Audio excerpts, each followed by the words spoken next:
This is DUNE Talk, a DUNENewsNet.com production.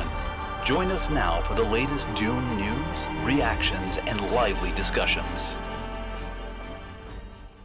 Hey everyone, it's the final countdown with around 3 weeks left to go for Dune Part 2. With tickets going on sale, there's been a wave of TV spots coming out. On today's show, we're going to explore some intriguing new footage. This is Marcus, your friendly editor at DUNENewsNet.com, and I'm here with a crowd of fellow Dune fanatics. Hey, it's Garin. Really excited to be on with the group today. I mentioned that it's kind of the final hours as we're getting all these great TV spots and promotionals for Dune Part 2. And so it's an exciting time. I'm excited to hear what everyone has to say. Hi, Mark from Dune Info here. Great to be back with a full house this time. As Garin said, a load of new TV spots and footage and interviews. So excited to dive in and discuss Dune with the panel. Hi, everyone. It's Rachel. I'm so happy to be back and talk about Dune. I just saw some of these clips today, so can't wait to discuss. Hey, Simon here. Like everyone's saying, a lot of clips, and I bet you there'll be even more clips by the time this episode gets published. So let's get started. Dune Movie News.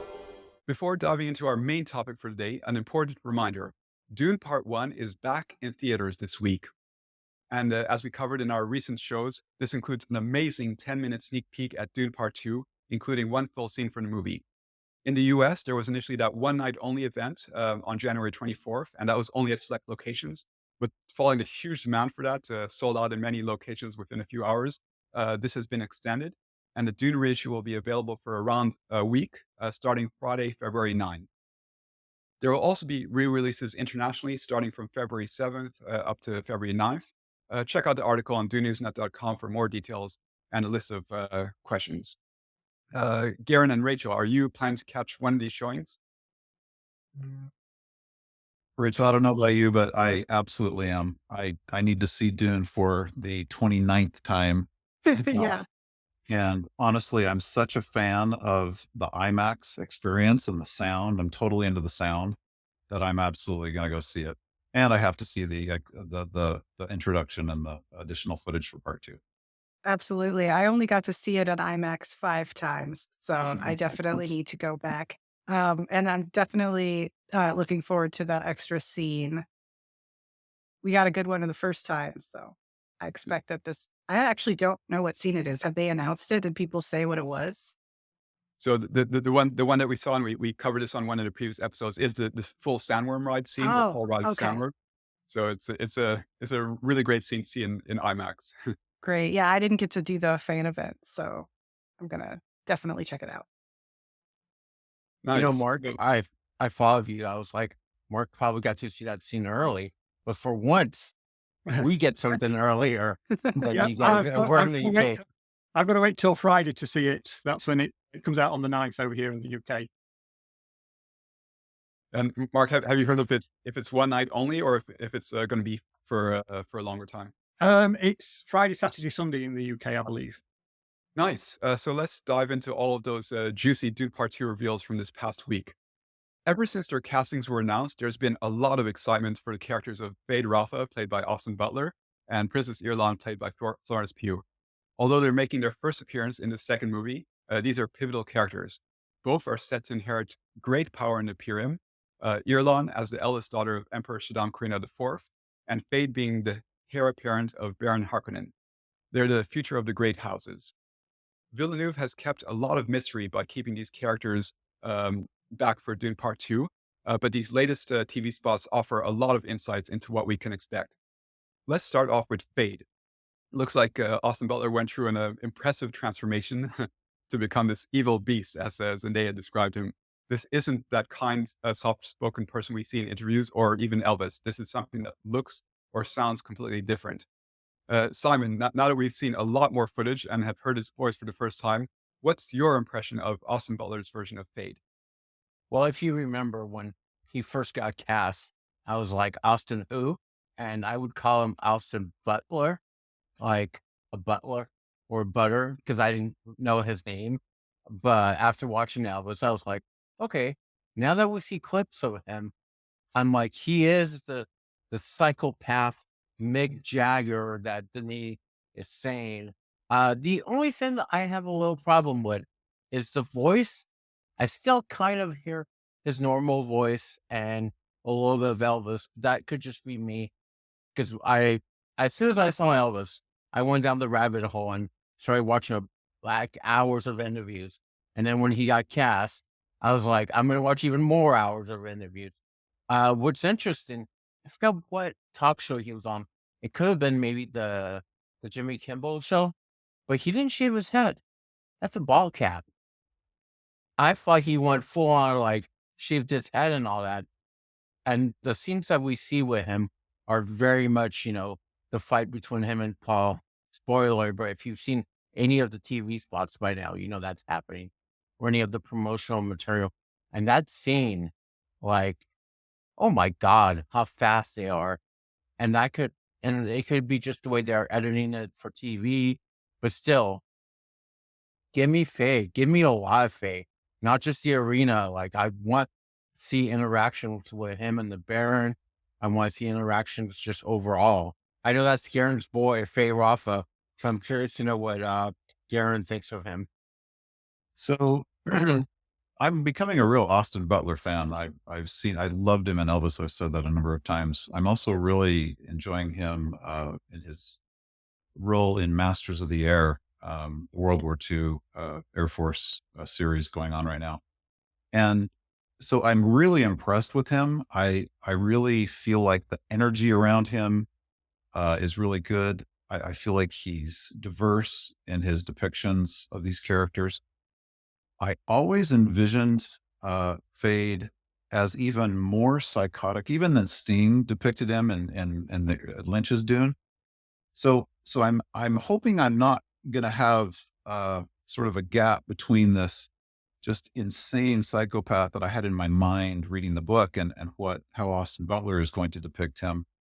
But so far the visuals are pretty frightening. And that's the kind of feeling I think Denis trying to go for here. I mean, just even the clips that we've seen and we're going to talk about today is he's just brutal. He's just he doesn't have any sense of caring for anything other than brutality and power. And no wonder the Baron, he's his heir apparent, right? He's cut from the same cloth as the Baron.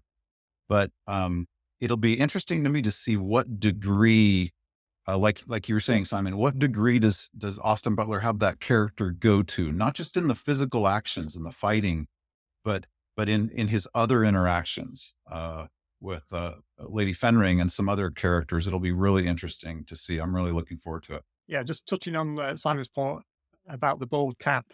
In a French magazine, they asked him about that, and he said he did want to shave his head completely, but because he was doing the Bike Riders after Dune Part 2, which is a much smaller film, the director of that begged him not to shave his head, saying that Dune Part 2 can afford a bald cap, they couldn't afford a wig. But it does look very good. I imagine they've done some CGI shrinkage on his head like they did with Piter in Part 1. But looking at the footage, it doesn't look like a bald cap. As Garin said, I'm excited to see his interactions with Lady Fenring as well, because we've seen his sort of animal ferocity, but we've not seen any animal magnetism yet. So how is he just going to be a psycho with Fenring, or are we going to see some sort of relationship between them? Yeah, I remember Austin Butler from the fantasy series he did. It's sort of Shanra, I think, where he had like the abs and the long hair. So when he was cast, that was my only reference at the time. And I think it's funny that that's what he looked like then, but we're talking about a really different interpretation of Feyd than what we've seen before, I think, in live action. Because I feel like before, there's always been a little bit of a lean into that, like, the lovely Feyd kind of idea where he was compelling and maybe like what Paul could have been if he had grown up in another house, right? So this monster Feyd, this cruel Feyd, um, I think I love it. And I love that the makeup goes with it. Like he's got the black teeth, no eyebrows. He's really just off-putting.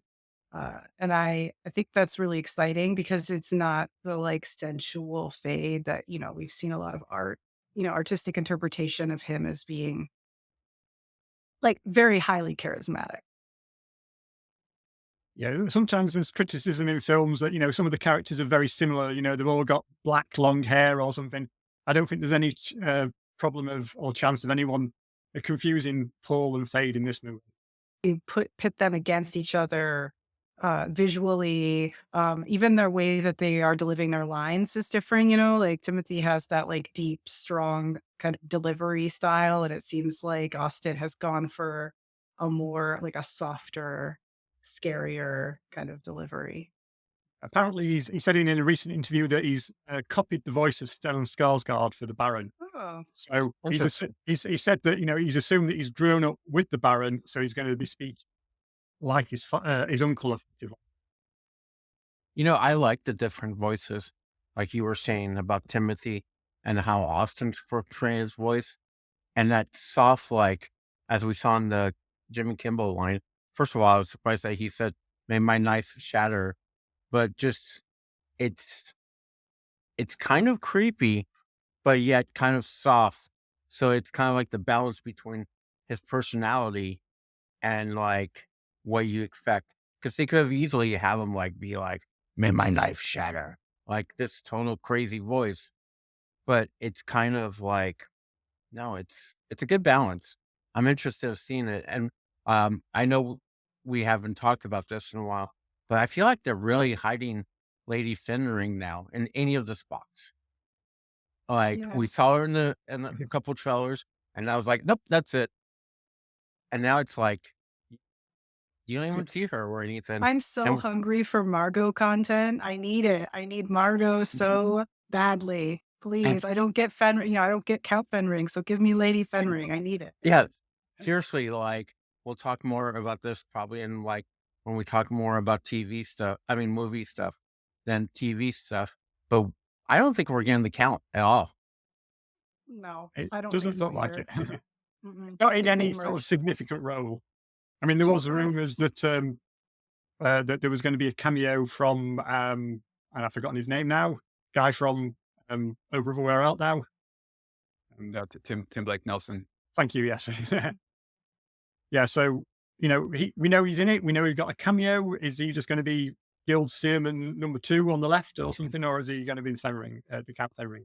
And speaking of Austin's voice, I mean, I picked up on that immediately that he was, he sounded similar to the Baron, and I think that's good that they went in that direction, and that was Austin's idea as mentioned, because it does make sense for families to have the same Yeah. type of voice. They've interacted with each other, really grew up together. But yeah, I thought that was like interesting to line the difference from the book, like for him repeating Paul, like made a knife shiv and shatter. Wonder what they're going for there. Like we don't have the full context. Like potentially he's trying to mock Paul Yeah, in a that's way how I like interpreted it. Yeah. Yeah, that's the way I looked at it too. Like, okay, kid, that's what you're gonna be like. Oh, look at me, I'm all from him Yeah. now. It's like your Like, quaint local custom. All right. yeah. I mean, I think we've heard the part where he's like, "Look at your pet," or "Is that your pet?" I feel like we've got that in one of the spots. Yeah. So many TV spots to talk about. I do Yeah. need some help though with Fade's dental work. I need someone to explain what is that all about with the black teeth. Is there a theory on that? So in one of the other clips, you can see is I think they're called harpies, Fade's harpies. They're painting in black when he's preparing for the fight or after the fight. So I don't know if they're painting his teeth. I don't know if his teeth are always black. Might just be for the arena scene. That does look like there's a lot of symbolism in the arena scene. He's being painted, like one of his knives is white, the other one is black, as described in the book. So it feels like they're going for that black and white motif. And it's been confirmed now as well that the Gady Prime black and white is the light of the star. And they filmed it on with infrared cameras apparently. And they said, if we do this, there's no going back. And Warner Brothers signed off on that. But I wrote that down because I had posited when I was watching it, like, oh, it must be the sun or sons, I don't remember how many sons Katie Pratt has, uh, making the light that way. Um, which I don't know, I think it expands the universe in a way. It's artistic, right? And it gives us a really great framework to consume this horrible gladiator scene. Um, but it also, you know, literally gives us lore about how the light works on different planets. So I thought that was really cool. So it's nice to see that they actually like committed, and there's no other way. They could never change their mind. Short of colorizing it all again. Right, right. Yeah. Yeah, I love they shot it that way. And they're like, nope, we didn't want to fix it in post. This is the way it's going to be. And that's where it is. And speaking of the fighting scenes, of course, Feyd is going to be in at least two major fighting scenes in the arena, and then the fight with Paul. In the arena, we actually see that it's not only Lieutenant Landfall that Feyd is fighting, but he also like kills another gladiator first. We see that in one of the shots. Mark, what do you think of that detail? Yeah, we saw a corpse lying on the left-hand side of the frame on one of the earlier shots, earlier trailers. So I posited that it might be the warm-up act for Lanville. And so, yeah, it certainly looks like that Feyd is killing more than a few people in this movie. Well, Mark, I thought about you because I don't remember if it was on the air or off the air. We were talking about someone cast as big security or big Yeah, warrior or something. he's a huge fighter, and that's one of the Fremen. And there's also like a huge fighter that's the Harkonnen. Feyd kills in the Harkonnen arena. Yeah. And this guy looks a lot bigger than anyone else. So the arena scene is, I feel like, going to be intense, and it's really going to bring people in that are just like, oh, I'm just going to go watch this casually, and then they're going to see, hopefully, Faye being the psychopath that he is, and they're going to be like, oh, I need to tell my friends about this. This is already insane. Yeah, considering it's a sci-fi movie, this is more sort of Ridley Scott's Gladiator by the look of it. Um, trying to like hype up that part of Feyd where he's a fighter, he's a monster, he's not a sneaky, like kind of cheating, Baron Jr.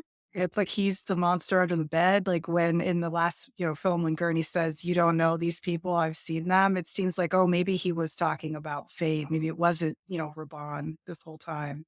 Yeah, and then Simon, you were mentioning that final fight with Paul. That's like really fast pace. I mean, like how do you feel seeing like we already seen quite a lot of that. I was surprised by some of the clips.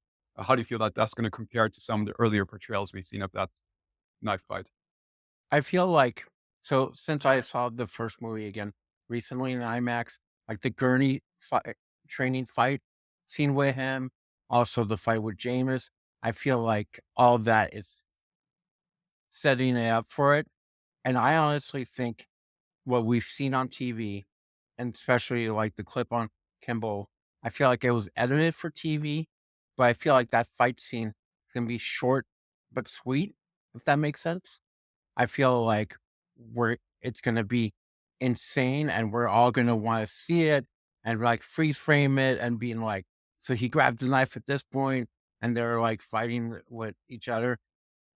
It's one of the scenes I'm most excited about. I know we keep seeing it in preview shots and all that, but I'm like, just give me the full fight. Like, I want to see them go at it. And I really hope Faye does the whole sting part where he's like, I will kill him. Like, I want to see that. I want to see the tension and not just being like, okay, well, we know Paul's going to win. But I want to be in the theater and being like, is Paul going to make it out of this fight? Because it is a fight to the death. So, and I went back and watched the miniseries fight, and that's just comical. That's just horrible and comical, but still fun. And for me, that fight is always going to be Sting versus Kyle MacLachlan. But I want to see an upgraded fight. I want to see it, and the size also between Austin being like this tall and Tim Tim being like this little Tim Tim. He's huge, but he's fast, so he's like extra scary. Yeah, he's like a little mouse, some would even say. So yeah. What what does everyone else think about the fight? I did like that clip where Paul sort of spins over the Fade's back, and someone pointed out that that's the same move that he does in Dune Part One in the Vision when he's fighting all the Sardaukar. So that it's nice that they're sort of bringing that move from Part One into Part Two. That's why I'm thinking like what we see on TV is just a little clip of it. And I remember when that scene got released and with the flip, I forgot who it was on Twitter was like, oh my God, he did it. Like, Thing. and then they put those images side by side. I'll be curious to see if this final fight between Feyd and Paul has all of the pent up energy and suspense that Denis will have built to this point in the film. If it's to a degree that's just so overwhelming that, I mean, we know the outcome because we're fans, but just like he did with me in part one, even though I knew the outcome of all the parts of that, I still had anxiety. I still was fearful that the worm was going to eat Gurney and Paul. Of course, I knew that wasn't going to happen, but I was in it, and so I hope that this final fight between these two culminates with all of the buildup. And I like what you said, Rachel, about how is Feyd. I mean, he's big and he's fast and he's formidable. And is that going to come across? Am I going to truly be scared spitless that this Paul character that I've invested, these hours into could just get wiped out in this moment right here? Like, I hope, I mean, I trust that Denis will do this right, but to what degree will I feel the suspense and the anxiety in this fight? I'm really curious about that. I'm wondering how they're going to build the tension between Paul and Feyd, because even though their houses are rivals, they have never met before. And, technically Feyd wasn't even part of Leto's assassination. So the conflict between Paul and Feyd is just between great houses and it isn't personal. I'm just wondering if they're going to try and bring conflict to a bit more personal level between them. Yeah, for me, that fight is so symbolic because, Feyd and Paul were part of the breeding, schedule, right? Like Paul and Feyd were supposed to get paired off. That was the plan. So essentially, they are both like that step towards the Kwisatz Haderach. So there's no reason why Feyd shouldn't be able to defeat Paul in this moment, other than the fact that we know, Paul's the Kwisatz Haderach. But the chances are the same at this point, right? And I just love that there's so much other stuff going on, right? We've got, the Emperor, the Baron, the rest of the Harkonnens, like, and yet Feyd is being really marketed right now to us as like the big bad. And I'm wondering how that's going to pay off for us as viewers, because you're right. There's got to be a lot of tension. There's got to be a lot of buildup. So is Denis tricking us? Is he really going to like throw the Emperor at us on a curveball? Is Irulan going to be a little bit more scary? Because I'm always like, oh, I'm being marketed. I'm being told that, Feyd's the big bad. So like, what's the real story that's being told? Because that end throne room scene there's a lot of moving parts, because we're going to have Thufir Hawat, and we know he's in it because we've seen footage of him in the 4DX trailer. He's right at the very edge, but he is in there. So are we going to have Thufir's sacrifice in there? Are we going to have Paul calling out the Spacing Guild and their role in choosing a side in the battle? So yeah, it could be that the Feyd fight is quite a small part of that last act. Yeah, like maybe I think short and sweet might actually work really well in that. I mean, I was freezing that scene. I'm like trying to blow stuff up. Like, who's standing over here? Where's Leia? Yeah, where's Alia? Where are is the guilt there? Like, where's Mother Miriam? Like, where is everyone standing physically so that I can just picture what's going to happen next and how they got here?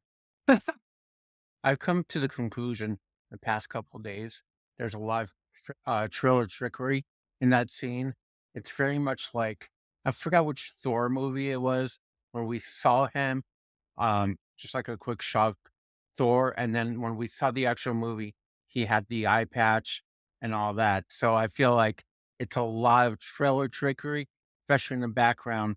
And for visual effects artists, like no offense, visual effects artists, but I'm sure taking someone out isn't that hard for a couple scenes and put them back in. I'm sure it's like a layer in Photoshop or something. But yeah, there's a lot of people in that scene. And I think But that well, throne not to throne interrupt you, change. but you can see the Baron on the steps in one of the Yes, scenes. I So, know. like, why Trust me. didn't they remove that? Why didn't they remove that? Why Yeah, did I Yeah. see it So on a trailer? in the Erewhon making of, like, first of all, it's like that's a weird shot to show, but you can see the Baron. Like I watched it a couple of times, and I even went on Twitter and like highlight it. You can see the Baron, but no Leah. Yeah. So she's not like, "Hey, father." So in one of the That's the previous in one of the previous trailers or TV spots, you could see Paul approaching the steps, and there was a black object, but it was blurred. And it's like, is that the Baron? Is that like Is it that. something else? Could have been, there's speculation, but now we've, looks They're like the messing Baron. with us. They're They messing with are, and that's Or like the a Baron's got major contact spoiler. lens. That's Baron's like just picking us. up his contact lens. That's all it is. Yeah. He's perfectly fine.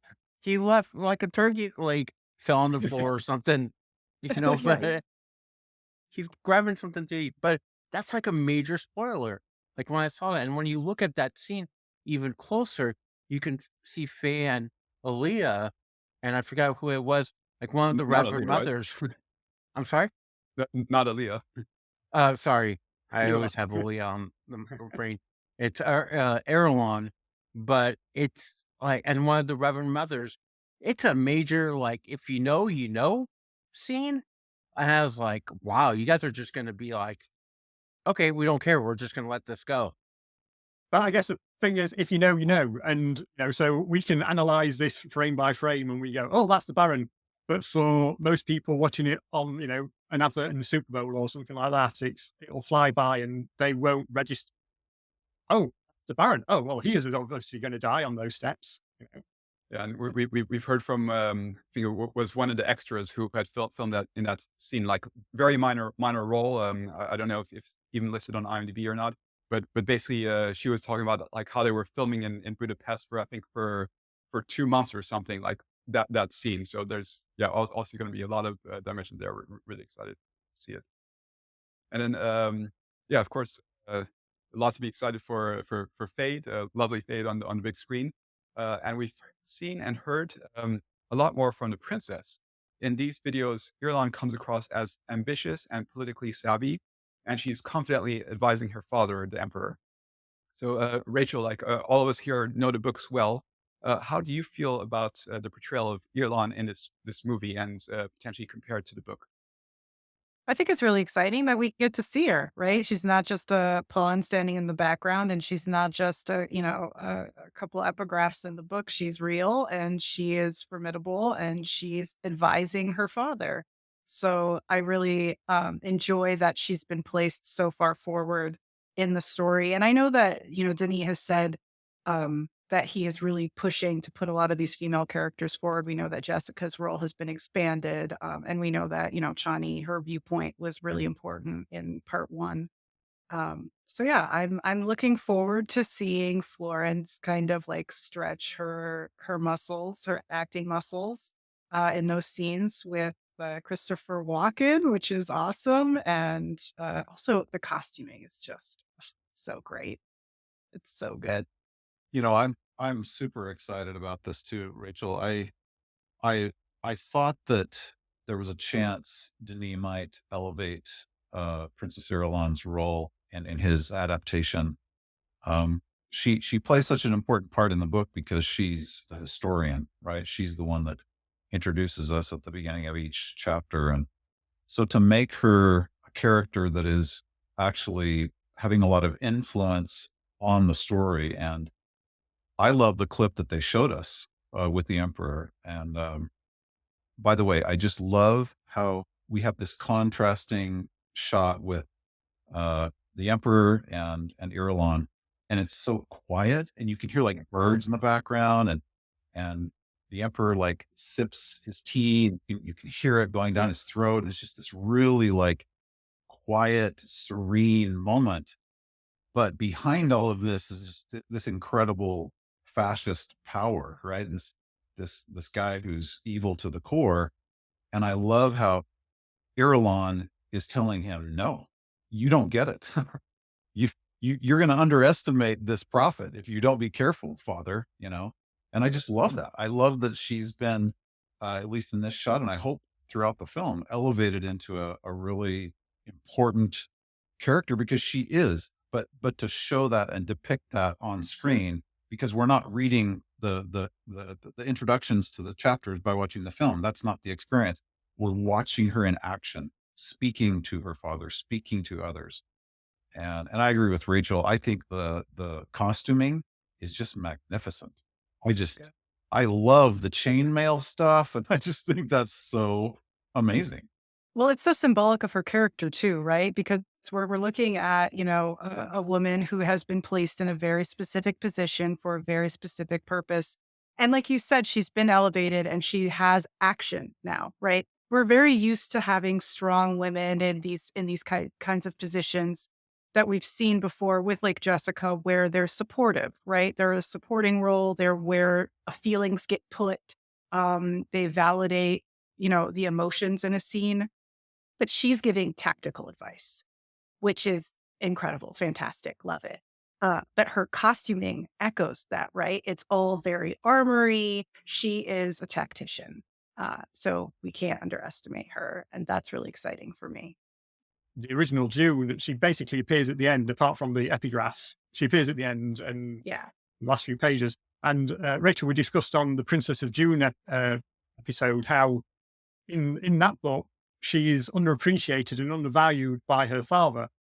But it looks like in this adaptation, the emperor is putting a lot of faith and trust in the advice and wisdom of his daughter. So either he's training her up and he's using her as perhaps as a replacement for Count Fenring, as a sounding board, perhaps for advice and tactics. Yeah, certainly she was the only one in that room with him, right? That was the Well, there was the Reverend Mother. circle. Oh, was she in the back? I didn't know. Yeah, it's almost like Blinded by- shadow. So I'm not. symbolic. Yeah, I'm not sure if it's actually Charlotte Rampling standing there, or if it's a standing, or if it's meant to be the Reverend Mother Truthsayer. Yeah, there is a Reverend Mother just lurking in the background. But it is, you're right. That is where we would expect Count Fenring to be in that moment. And how quiet it was. I actually wrote that down, how quiet it was. I was like, oh, this is perfectly like encapsulating what it's like to be the emperor of the known universe, right? Just everything in its place. Yeah, it's very zen. And the outside bit was filmed in a Zen garden in Budapest as well. So they're very much going for that sort of quiet, meditative, Zen-like quality in the Kaitane palace, by the look of it. I think Irulan is the one that's going to kind of be like, Father, you need to go to Arrakis. Something is going on. Like when she's talking about getting an assassin, and it's just great seeing her have more present. Because I always joke that Irulan is just shows up at the end and like she's just a puppet. But now first of all, she has 100 more lines than she did in the '84 movie. So, and even in the book, like in the book, I don't even think she says anything. I think she just stands there. But it's great seeing her. And I love that Florence will go the extra distance. And I love her as an actress. So I'm beyond happy to see her in the Duneverse. And it's just great to see, okay, the Emperor's getting old. He needs to pass his bloodline down. And maybe the goal was, well, Irulan is the next, in line. And also, Florence said most of her scenes were done with Christopher Walken and Charlotte Rampling. So that's interesting that she's going to have a lot of stuff with Gaim Hayim. And I don't think that's her, Mark. I think that's another just Benny Gesserit there. There's I don't remember if it's the one with Florence, like the little making of, where there's one clip where she's like, you've been trained all your life for this. Are you ready? So I don't know if it's trailer trickery or the Reverend Mother talking to Erlen and being like, "Are you sure you want to do this? Is this what you want to do?" So who knows? It gets me even more excited because I've read the book so many times. I've listened to the audiobook just randomly around the house, but it's just so Denis is changing the story for us, but yet giving us the same story. And that's why I love that Denis and everyone that's worked on the script is going to surprise even longtime fans with stuff like that. Like, what is Erlon's role now? So get on, like, in Denis we trust. I say it all the time. Yeah, and Mark, you touched on the Princess of Dune that the three of us had discussed in one of the previous episodes. So that's a more recent expanded novel. But like when I saw these conversations with Emperor Shaddam and Irulan, it did remind me of that book because although you know Irulan she is undervalued overall, but there are certain scenes where the Emperor does ask her about whether her thoughts are on this topic or other, and it's a question about whether he actually listens to her or not. But it's interesting because we did see that interaction, so it feels that they were building that up in a way because yeah, to be like when you look at the original Dune novel, like it doesn't focus as much on a lot of these characters. I mean, like they're present, but it's basically like looking at the overall story and the themes. But then these expanded novels, they're going back and filling in more information about these characters. So I'm wondering if when the Princess Dune novel was written, that they already had some insights into how she was going to be portrayed in the movie. Yeah, I wonder if how much input they got um, from Brian and KJA, but like I know, I mean, I assume they would review the scripts, but I don't actually know how involved they were on set. So yeah, that's interesting. I mean, for me, like you're right, like the story, the novel is its own point of view, and the great thing about film adaptations of any kind is that it allows you to switch the point of view a little bit, add a little bit more detail. Um, and I think it's funny that we are having this discussion when I just read an article where it was critiquing Dune Part 1, saying that it was too close to the original. How can it be too close to the original if we're expanding other roles and giving you different points of view? And I mean, we haven't even touched on like the Bene Gesserit motivation of Part 2. We know that there's opportunity for so many different layers. Um, so yeah, even outside of the actual storytelling in the film, like the production of the film itself, there's different layers and points of view. So yeah, I have no, I mean, I know that there's going to be a spin-off show. Maybe they're trying to keep things consistent. Yeah, the spin-off shows like 10,000 years before, apparently. So Yeah. I think that they've got a bit of leeway Yeah. and motivation. So Yeah. They don't have to like explain everything like to the T, but they may, if they want to portray Kaitain in a certain way, then hopefully, they would stay consistent with that. And honestly, if we got just a copy and paste of the novel, sure, we would be happy. But the twists and turns are are what makes this show. Like, Yeah. or else we would just be like, great. In chapter 27, Paul will be saying like the Chani stuff also. I'm really excited to see where Chani stands with Paul. And like when she's saying like this, it sounds like she loves Paul Atreides, but she doesn't love what Paul stands for. That's something also interesting. It's not just like, oh, Paul, I love you so much. You're the greatest thing ever, and that's the conflicts I'm gonna love seeing on the big screen and being like, oh, they went there, they changed it. Sure, we'll get hopefully the same outcome of some key events, but it's how do we change it? How do we evolve the story? Storytelling is always evolving. Like all the urban legends that people always told over time weren't always the same. You twist it, you turn it a little bit to get people interested. Because diehard fans, like I said, if it was a copy and paste, sure, we would be beyond happy.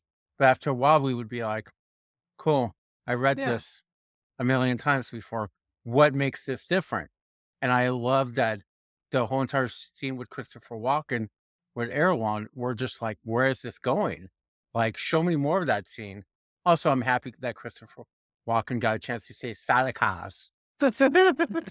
And he wasn't too Christopher Walken also on Yeah, that scene. I wanted to point that out, Simon. I'm a little worried because I'm a big Christopher Walken fan on Saturday Night Live. Some of my favorite moments are more cowbell and some of his other works. But to have him be on screen and kind of the robe he's in and the way he's done they've done his hair. I mean, I just loved his delivery. I loved the tone of his voice, and I was like, that is quietly, sinisterly evil, but it didn't feel like more cowbell, right? So I was really relieved about that because he's a Hollywood institution. Like he's part of Hollywood history. So for him to really come across as something we were familiar with, I think would have done a real disservice to the story and to Shaddam.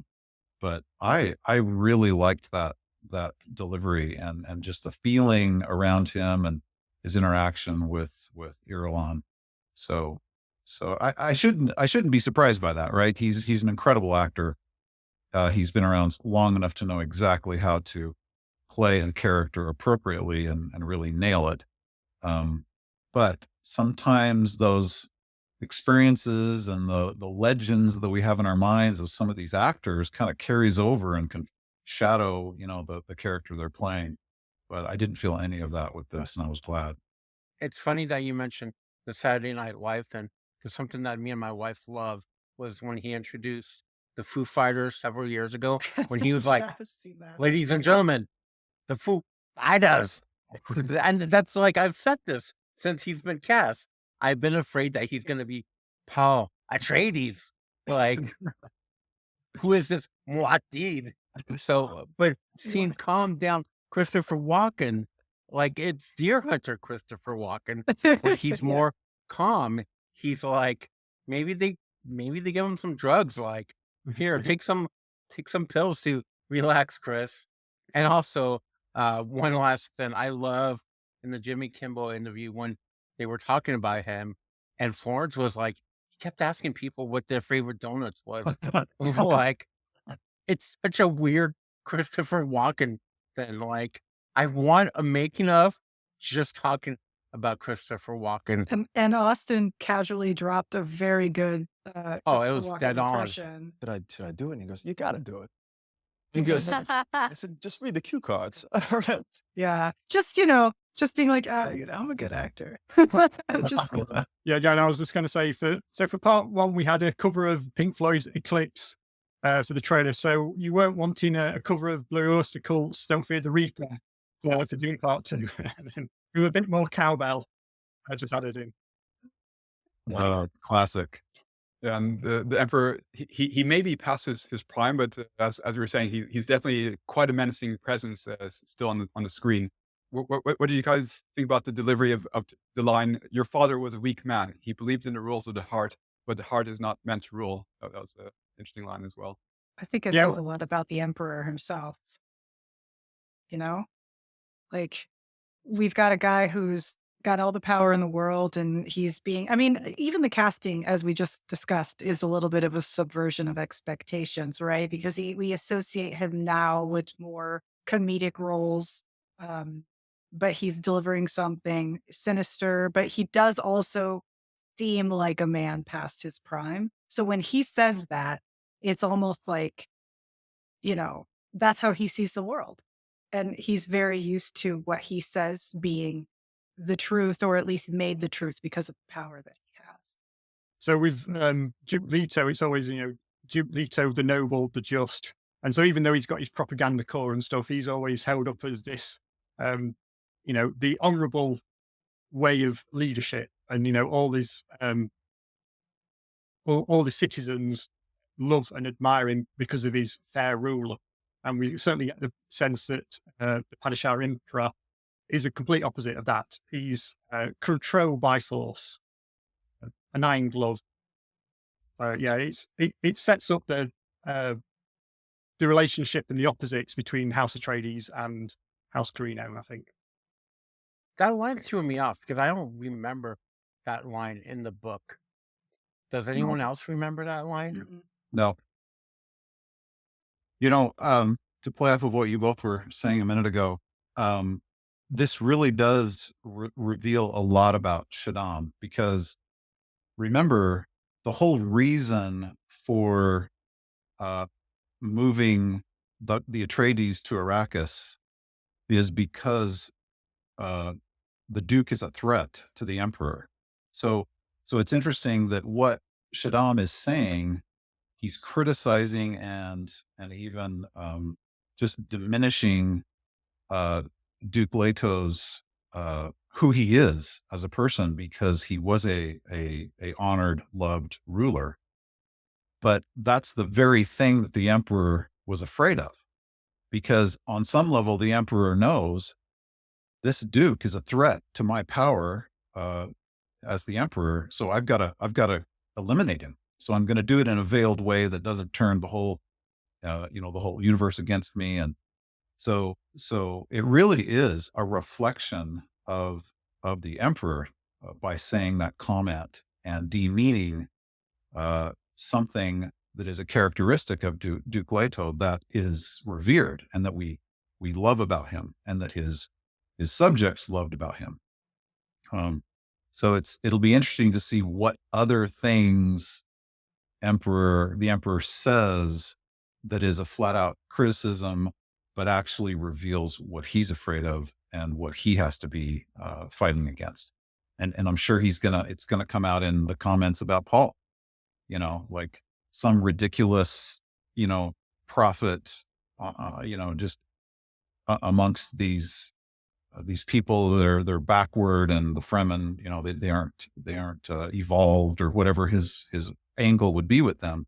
But ultimately, thank goodness Irulan is saying, no, Dad, this is a real threat, and you've got to make sure you watch out for this.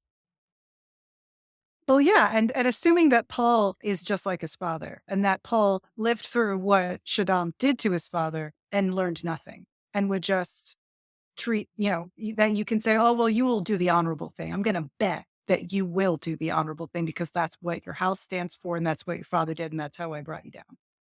And Yeah. we know, And Paul's not that person anymore. yeah, When Duke Leto was alive still, and not maybe the first hour, but as soon as he knew, he was like, and it goes back to one of the TV spots where you see Lady Jessica says your father didn't believe in a revenge. And Paul is like, no, I believe in a revenge. Like, I think the moment Paul realizes that Leto is dead, puts on the ring, he's like, F this, I'm taking them down. Like, my father meant the world to me. Something, I hate using this line, the sleeper has awakened. Like, it's payback time. Like, I respect my father. I understand everything that he stood for. And Paul does. But also, there's part of him that's like, no, I'm on a mission now. And my mission is payback for everyone that's hurt my house. Because all Paul knew was pretty much his dad, Duncan, and Gurney. So he was raised like that. It's not like Paul Atreides before the events of Dune could have just walked around and been like, doot, doot, doot, doot, I'm Paul Atreides. I'm just going to walk around Caladan. No, people knew who he was. He was always protected. So I think Paul still believes in his dad, still believes in everything that his dad stood for. But there's something that awoken. Maybe it's, the Quasar that awoke at that moment. And that's what Paul is now. He's determined to everyone that messed his family up to go there and totally annihilate them. well, and he saw what playing by the rules got everyone, right? All these people he admired, these great fighters, these amazing people who were loved by their people. Playing by the rules doesn't get you what you want. I'm just wondering if another Leto might play into Paul's decision for his When he aggression screams against. Chani? Yes. Yeah. That has to be in the film. It is so crucial And I feel like that's one of the surprises that they're keeping away for the non-book fans. Like, even if it's something that lasts 5-10 minutes out of a 2 hour and 40 something minute movie, I feel like it's so crucial to introduce that. Because That Zendaya has talked about loss Mhm. in interviews in a very sort of vague way, but I think she's referring to what we all think she's referring to. I mean, the blue headband also. Yeah, Which then she's got moves it on her her arm arm. too in one of those. Yeah. Yeah, and in the book, it's green, and Paul says that she's got green on her arm for mourning. So I think they've combined the headscarf with the armband. It's so crucial, and especially if they want to go further into the Dune universe. Even if Denis doesn't do child or something else, it is so important, and it Well, makes Paul who we Paul have these is. But other we have these other clips, right? That where Zendaya, well, Chani is talking and she's more reserved, she's more removed from it, right? It's like the contrast to the vengeance slot. Like there's two different opposing, clips. One is about vengeance and one is her saying, like, we're equal, we're doing this for our planet. But that brings Chani into it in a personal way in a vengeance gig that I think is really important and necessary because what Paul does is terrible, right? He's putting everyone, the universe at risk. He doesn't care. He's going to burn it all down. And Chani can't be a voice of reason in that moment, right? Like she has to become a fanatic too. And she has to be on that vengeance quest. So yeah, I think you're right. I think it's a really important detail that should be in the film. And that will definitely be a moment that potentially brings her over the edge. Yeah. And we touched on that as well. I mean, this conversation that's between the Emperor and Irulan, it's like it's so much happening there because like they're talking in a room and like privately, but like that's concerning events that are going to happen on Arrakis. So a lot is being decided there.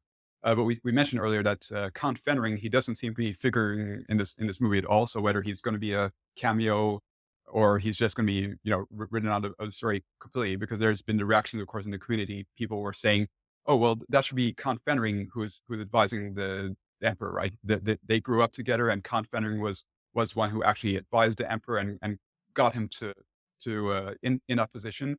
He's killed hundreds of people for the Emperor. So they were saying, okay, like, is Irulan taking that role? Like, so with that in mind, start with you, Mark. Do you think from that perspective, are there any concerns with the faithfulness of the themes of the book? Without seeing the film, it's hard to say, but I think it's just part of the adaptation. You've got to keep the character count small and contained. So I think it was really smart to move Feyd and Irulan and the Emperor into part 2 to not overload them into part 1. And I think perhaps the Count Fenring has been sharded. Part of it, the advice is going to Irulan's role as the Emperor's daughter, and part of it is going to Lady Fenring for part of her political manoeuvring. So it could just be that those traits have been divided among some of the female characters. it goes back to what I was saying. If we were just doing copy and paste from the book, we would know what would happen. But I think it's cool that Irulan is kind of going to be a hybrid of both. Still, my question is, Tim Blake Nelson, who are you, man? Like IMDb doesn't have any listing for you. And I remember, geez, maybe over a year ago, we did a whole entire episode like, he's been gassed. He has to be Count Fenring. But what's important in the Fenring, I'm okay if you get rid of the Count. You mix it with Irulan, great, develops Irulan even more, especially if we get to Messiah, and we will. Come on. It's going to be greenlit like the weekend after part 2 comes out. It's going to even improve her role, because or else you would just be like, when did Irulan get so badass? Like, so it's like showing that she's always been there. What's important in the Fenring, you need to keep Lady Fenring in the movie more than the Count. That's all I got to say about that. So my thoughts on that, Marcus, is with any book, as dense as the Dune novel, you're just going to have to make concessions. Like Mark was saying, you're going to have to, and I think I think Villeneuve did a genius move with part one. He didn't introduce us to every name or uh, every faction or every character plot line. He really spoon fed the audience just enough because all of us super fans, we're just going to love every minute of it, right? But to make a blockbuster film that captures people who maybe aren't even big science fiction fans, you've got to introduce them to this whole new universe that's very complex and to some people is going to be really weird at first. But he was very careful how he just gently introduced us and kept the theme of Paul front and center to make sure that we were focused on him amidst all of this political backdrop. And so, to me, the book is kind of like the biblical experience, as it were. And I always go back to that because that was my first experience with this story. But what Villeneuve is doing is creating a whole new visceral sensory experience. And it's just not going to be able to contain everything. It's not going to have, I think you were saying this, Rachel, earlier. It's like there's so many layers to this. If you tried to put that in a film, it would make it too overwhelming. You would just be losing people all the way along. And so what's the genius of what Villeneuve is doing here is he's giving us this experience in enough layers that most people can absorb it and process it. And then the rest of us super fans, we can get on a podcast and go to the lower levels. But I'm grateful that he's doing that, even though there's a part of me that's kind of like, oh man, I want all the backdrop and the details and the complexity and the minutia, and I want all that, because that's what I loved about the story. But you simply, like for instance, the Bene Gesserit. There's so much that's not contained in part one about the Bene Gesserit, right? There's just so much. It's a vast. Thank goodness they're going to do a TV series because you can plumb the depths of that forever. It just goes on and on. But to be careful about just giving enough to the audience in part one, and then we'll see in part two, is a service to the audience. It's enabling people who maybe you're never going to read the book to be able to feel the experience. And in the case I was giving, like, feel some of those things about the Bene Gesserit and what they're about, even though you don't know the detail, but you can kind of sense who they are and get a high level introduction to kind of who these women are. I had a friend many years ago when Lord of the Rings came out. I was like, man, did you go see Lord of the Rings? He's like, I tried watching it, but he's like, so and so is related to so and so and this and this and that. And that gets some average movie fans. And this guy loved movies. Like, I trust him completely in movie taste. He introduced me to a bunch of my favorite movies now. But sometimes it's overwhelming. So adding a Count Fenring, it would be another character, like you guys were saying, that sure, as book fans, Count Fenring, awesome.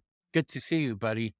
Sorry, the quiz that I had for that program didn't work out for you. I know. But it's just another layer that people don't want. And you're right. Like in part one, we're introduced to House Atreides, House Harkonnen. We know a little bit about the Bene Gesserit. We hear about the Emperor, but it's very grounded to these two houses.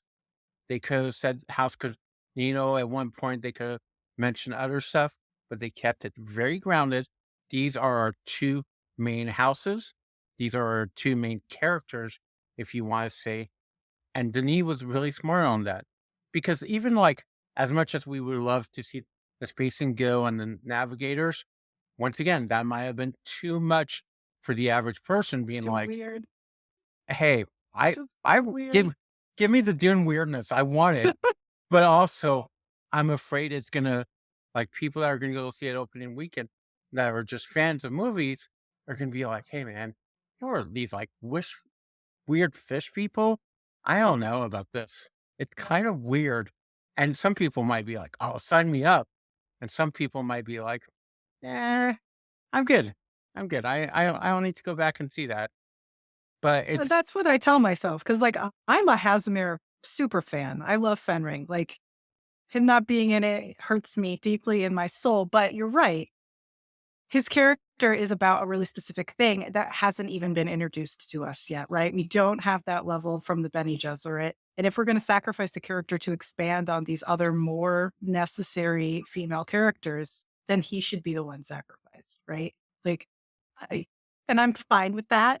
It's sad for me because I just want to see him wear a dumb hat and walk around in the background and, like, plot and well, scheme and do all those things. you can watch the 2000 miniseries. Oh yeah, his But, hats in that are so good. but So Simon, you're talking about talking fishes and stuff. So you're saying that moviegoers won't want to go see a film with Jason Yeah, come Momoa and talking fishes in it? Talking fishing. hey, my goal is for part 2. Major spoiler here, people, if you haven't read Messiah, is we get the end credits of part 2, and then we just get a shot of Momoa's eyes opening silver, fade to black. Just the fake. Actually, that makes me feel like, we're talking about how, like, why we're getting the points of view and why we're getting the expanded characters that we're getting and, all that framing. It almost seems as if, and I know that it hasn't been greenlit yet, but it always seems as if the specter of Dune Messiah has been with us since the very beginning. Like, every setup that Denis is doing is about, I guess, spoon feeding the audience that this knowledge about Paul as a character. Because if you've only ever watched, Dune Part 1 or Dune just, the regular adaptation, it's a hero's journey, right? And that the devastation of, like, the hero's failure, for me is really important. It is what has made me love Dune so much. So I love that the specter that, like, Dune Messiah, even if it doesn't get made, is in these two, part 1 and part 2. It's there for us because that's the focus of this story is Paul's journey, Paul's ultimate, sacrifice slash failure slash, whatever you want to call it. But it's not about the guild and the Bene Gesserit and the breeding program and all of that. It's really trying to give us that arrow towards, that one Frank Herbert idea about charismatic leaders. I mean, something we haven't even Caution. mentioned, if you're listening to the if you're listening just to the plain audible podcast, you can't see it, but Rachel's shirt is also very important in the Dune universe. And not With- in the movie, really. So not it's even fine. to mention the Trump company. That's another layer on top of a bunch of layers that, as fans of the book, I get your shirt. The average Dune fan, no offense, people, that's just seen the 84 movie in part 1, eventually part 2, would be like, I don't get it. I don't get what that has to do with Dune. Is that like someone's nickname or is it a T Fury shirt? Like, I don't get it. It's a It's really an cool acronym, one. Simon. It's a really easy to remember acronym. Right? But no, but that's what makes it great for book fans. Like, there's some characters I wish we had more of. Like, I wish we had more Duncan in part 1. I wish we had a little bit more Gurney in part 1.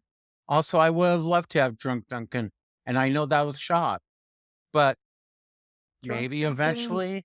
Spiced coffee. Exactly. Every time they make coffee when they run away with Duncan and they're like spitting, my wife's like, this is so disgusting. I'm like, it's the freshest coffee you'll ever have. But it's important. And sorry that we lose Count Fenring, but we evolve Erlon in the process. And like I said, Din Messiah's going to be Greenwood. And when Yeah. she's in there, you're going to be like, oh, she's badass. If we just had quiet Erlon and we just see like a couple shots of, you would have been like, how did she get that way? She's always been that way. Yeah. ultimately, Irulan being fleshed out, being given more to do, and having that for us so that we understand her more later is way more important than having Hasbir, lurking around, even if he's my favorite and I love him. I want to take us down a little sidebar just for a second. So Villeneuve has said a few different times that he was highly influenced by the Star Wars movies. I'm the oldest guy in this group, and he's about 5 or 6 years older than me. So I remember growing up in that time, and Star Wars just almost defined our childhoods. It just permeated our culture. It was so huge. Well, his very favorite Star Wars film is Empire Strikes Back, right? So if you think about what is that film, it's my favorite too. But think about what happens in Empire, right? It's counter to what you expect in this hero's journey, or what the audience, I think, did expect. There's a lot of surprises. It's against the flow of, I think, what maybe we thought was going to happen after watching A New Hope, the first Star Wars film.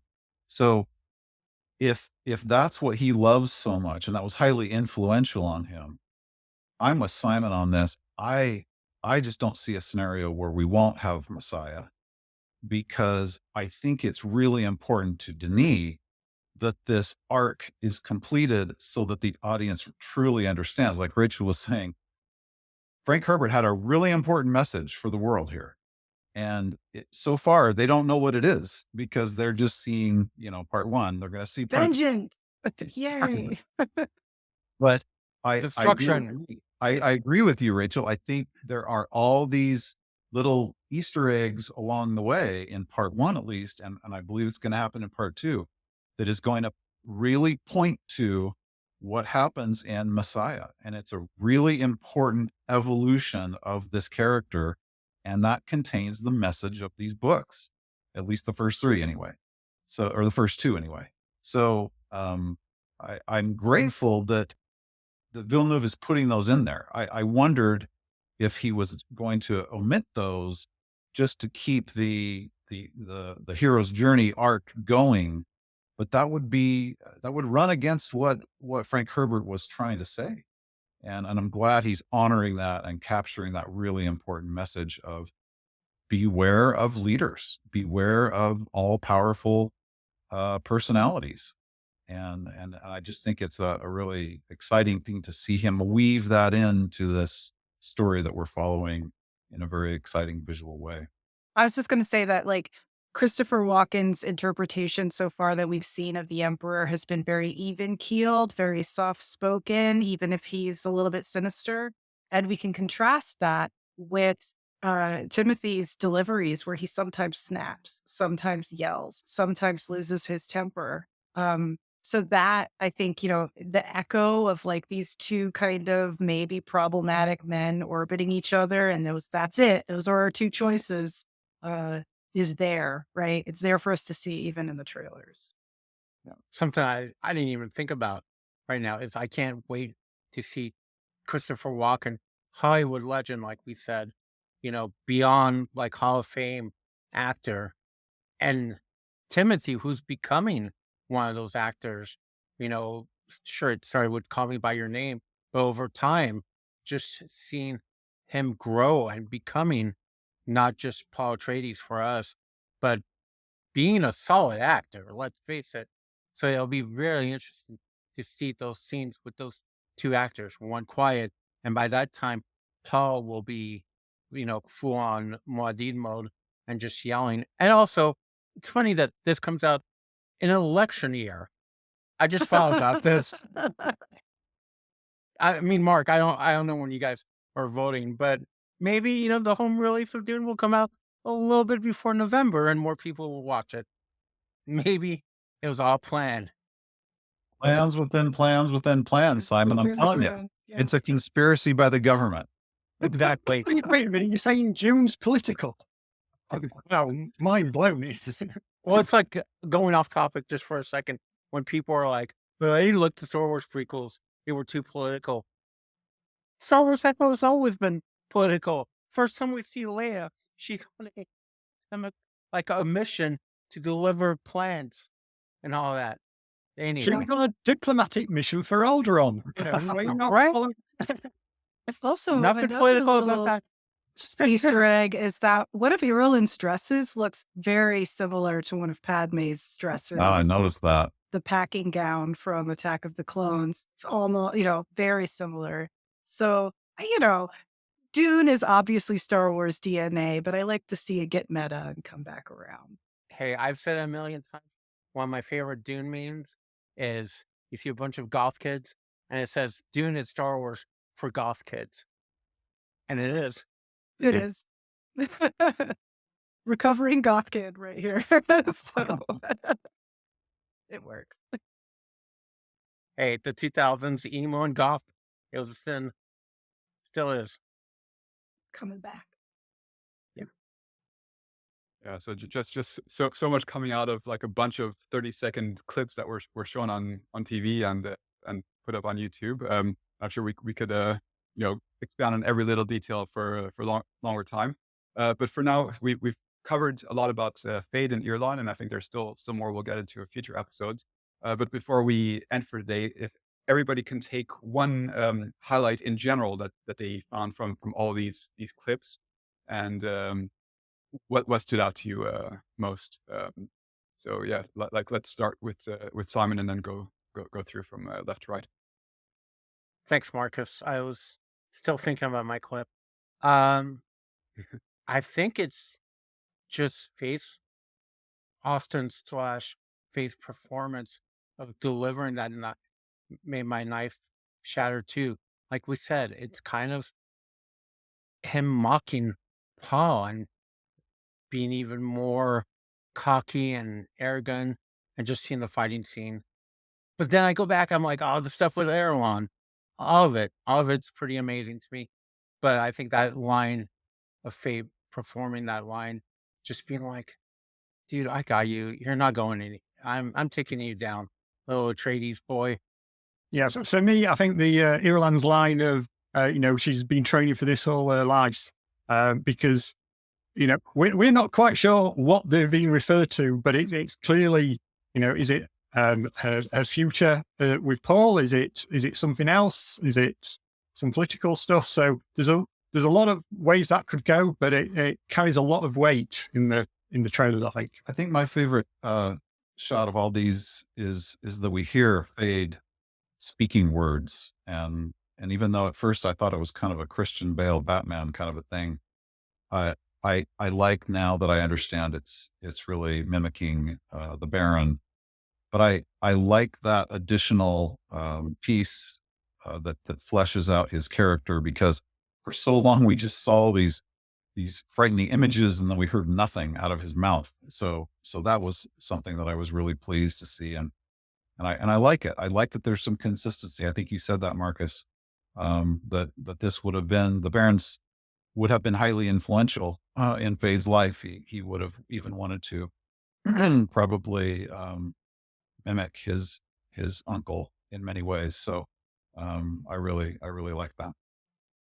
For me, my favorite clips were obviously Irulan and Shaddam talking. That was more than I thought that we would get at this stage. I thought we would just kind of get flashes. Florence Pugh, she's going to be in this movie, kind of thing. But I should have known if they're going to send her out on night, talk shows, that she'd get a clip to share. So that's really exciting for me. And also, consistently, what we've seen in every single clip since the sort of beginning of the teaser trailers has been the breaking of the shield wall. They keep flashing to it. They keep showing the worms kind of approaching, and just how epically scary that's going to be in IMAX. I cannot wait. Yeah, for me, one of the things that really stood out to me is some of those shots we get of Paul in that final scene in the throne room, like either like him standing with his knife, or like a close up of him like shouting like with a commanding voice. And like when you think back Dune Part 1, you have this basically this teenager he's been living a privileged life, and he's never had to deal with all these sort of struggles or conflicts, and then he's shipped away to Arrakis, and then his family gets destroyed, and he's all alone. And then there's all this like epic action going on. We're going to see the sandworms. We're going to see huge battles. but everything comes down to that final scene inside that the emperor's tent inside the throne room area, and like it's just what one guy holding a crisp knife and with the power of the voice, and he's basically going to bring the Imperium down to its knees. So like really excited to see that whole sequence play out. I agree with you, Marcus. And let's not forget the first time we ever see Paul in the film is in his bed, and he looks so little. Like, sure, Tim is not a big guy, but seeing the evolution of Paul from that first opening shot, that that's our first glimpse to this world, to what we see in the room now. It's like two different people. It goes back to that line with Duncan, have you been putting muscles on? And guess what? He has. He has been putting muscles on. I mean, that's just amazing storytelling also. And I'm sure Timothy worked out and all that, but love it. Simon Dowdy here. You can find me on all the socials at sdowdy. Dune 2 is finally around the corner. I can't believe I'm saying that. Less than a month away. I'm super excited. I'm going to get some Dune love. Baseball's coming back. It's just a great time for me. You can find me on Instagram at Darth_Rachel, where you can watch me build a bunch of different costumes or maybe even these Legos. And I am also the host of Buckkeep Radio, which is a podcast where we read through all of Robin Hobb's Realm of the Elderlings novel. Mark from Dune Info here. You can follow me on all the socials. It's been great to talk for well over an hour on just 2 characters from TV spots. So heaven help us when we actually get the full movie. We can talk about everything. But yeah, looking forward to chatting with you all in the future. Hey, it's Garin. Just thanks to everyone on the podcast today. Rachel, loved your input.